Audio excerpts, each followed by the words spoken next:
Brasil como nova potência mundial. Veja o que disse o ex-ministro da Economia do Brasil, Paulo Guedes.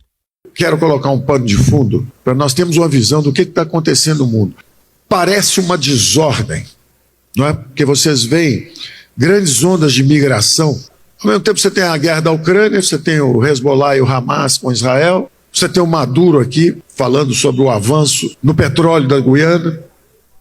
E parece que o mundo enlouqueceu e que vai ter uma guerra mundial em mais 3 ou 4 meses. Eu quero que todos compreendam o que está acontecendo e uma reação conservadora no Ocidente. Mas a verdade é que a direita está subindo no mundo inteiro, é uma reação conservadora. Você não consegue reprimir um fenômeno que tem 60, 70 milhões de eleitores. Está acontecendo um fenômeno. Ou você entende o fenômeno ou você vai ficar numa guerra permanente. O Brasil vai entrar numa guerra civil, porque não estão entendendo o que está acontecendo.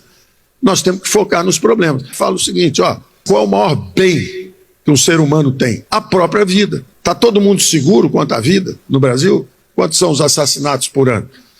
Quem está em crise não é a economia de mercado, não é o capitalismo. Quem está em crise é a democracia ocidental.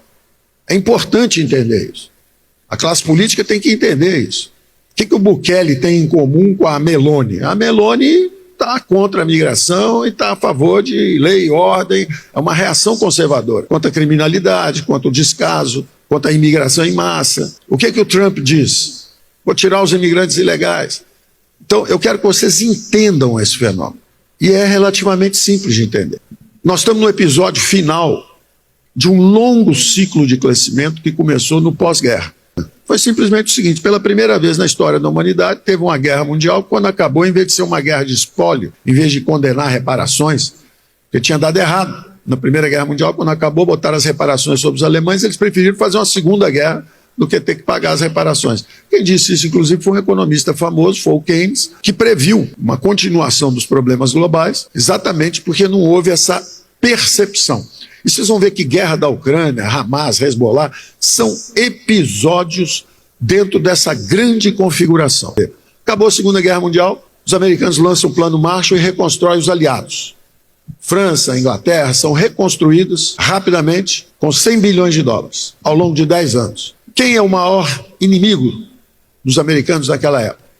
A Alemanha, não é? Foi derrotada a Alemanha de Hitler. 10 anos depois, 15 anos depois, um grande liberal alemão, Ludwig Erhard, ele liberalizou.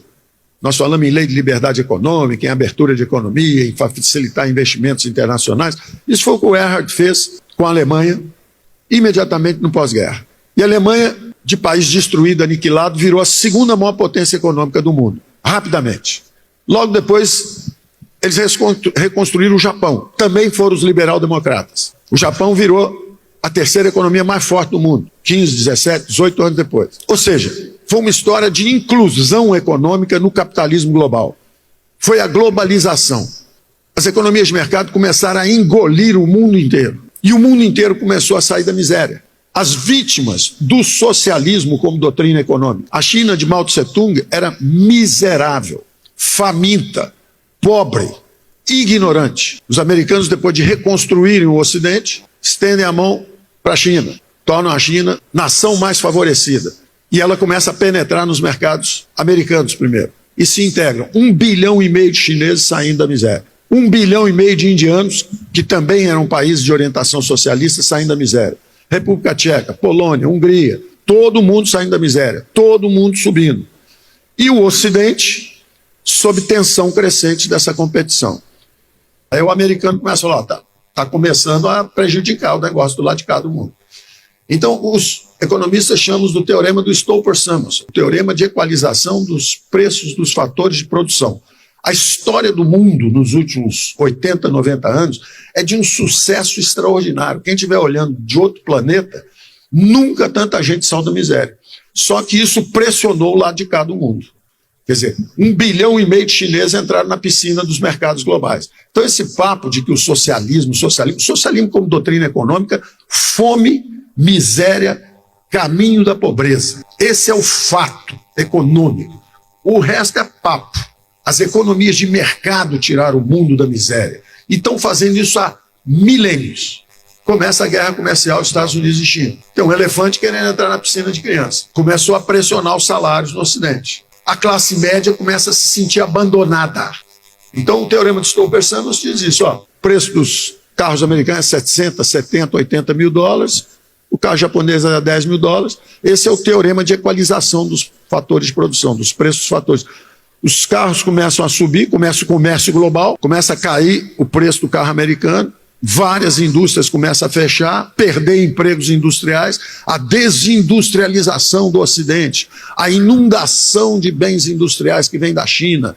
Quer dizer, e na China, na Coreia, no Japão, os preços começam a subir, os salários começam a subir, o bem-estar, e isso em toda a cadeia produtiva. No sul do Brasil, lá no Vale dos Sinos, todo mundo fazendo sapato, calçado, bolsa, começa a fechar, os próprios empresários gaúchos começam a levar as fábricas para a China e começam a exportar o sapato para cá de volta. Enquanto isso, nós botando IPI, ICMS, imposto, fazendo o contrário de tudo que eles estão fazendo. Eles mergulham nos mercados globais, nós fechamos nossa economia. Eles não têm impostos, sindicatos, previdência social, nada. Nós com impostos, encargo trabalhista, tudo. Então é o caminho da miséria. Eles entenderam e começaram a aprender e subir. E o Ocidente é o contrário. Gato gordo. Quer se aposentar aos 14 anos de idade, quer ganhar 18 salários, trabalhando 3 dias por semana. Então o Ocidente começou a sentir pressão dessa competição global. O capitalismo é um sistema que gosta de equalizar, de dar oportunidade para quem quer trabalhar mais, quem quer estar disposto ao sacrifício. E o Ocidente começou a ficar em desconforto. E aí você começa a entender tudo. Os conservadores falam, para essa onda de imigração, estão prejudicando nosso emprego.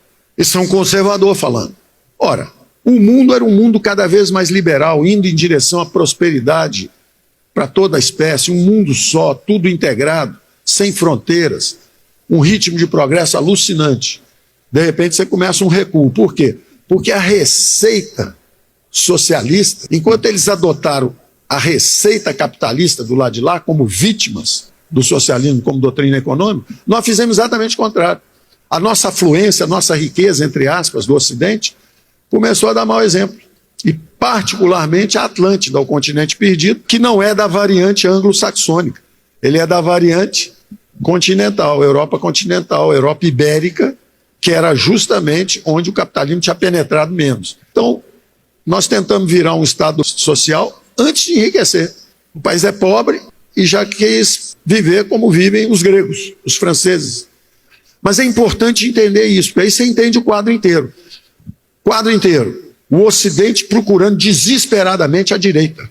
Alguém tem que salvar os nossos empregos. Alguém tem que abrir a economia de novo. Alguém tem que reduzir a arbitrariedade do governo nos negócios. Alguém tem que reduzir os impostos. Alguém tem que mudar esse modelo econômico. E a democracia começa a balançar. Radical. Não, radical é você que fechou o país. Radical é você que botou os impostos em 30%. Radical é você que está permitindo invasão de terra. Radical. E aí começa a barulheira a subir. Nós vivemos essa barulheira. Nós estávamos lá, o desempenho econômico do governo sendo melhor do que os lados de fora, caímos menos do que eles, voltamos mais rápido do que eles, tivemos inflação mais baixa do que eles, e a barulheira aqui não parava. Então é importante entender isso.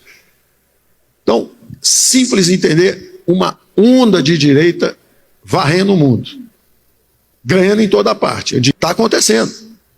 Então você entende o que é. O Ocidente está em transe, o Ocidente está em crise porque o socialismo, a penetração das teses socialistas, substituição de importações, impostos, governo é que é o driver do crescimento, é o governo que vai trazer o crescimento, não deu certo.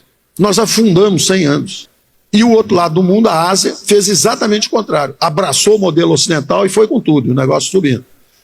Bom, agora vamos entender a perturbação. Todo mundo sonhando com um futuro melhor, com a bondade. De repente começa uma confusão. Sala de aula, confusão. Não é o aluno, não é aquele 4 olhos ali da primeira cadeira que está ali tomando nota, fazendo pergunta ao professor. Não é, vai lá atrás, vai ver quem é que ficou para trás. Quem ficou para trás, quem foi o grande perdedor desses últimos 80 anos? A União Soviética. A União Soviética era a alternativa socialista à sociedade ocidental. Os Estados Unidos reconstruíram a ordem mundial em cima de democracia e mercados. Democracia e mercados. Um a um. A Alemanha virou democracia e mercados. A Itália virou democracia e mercados. O Japão, que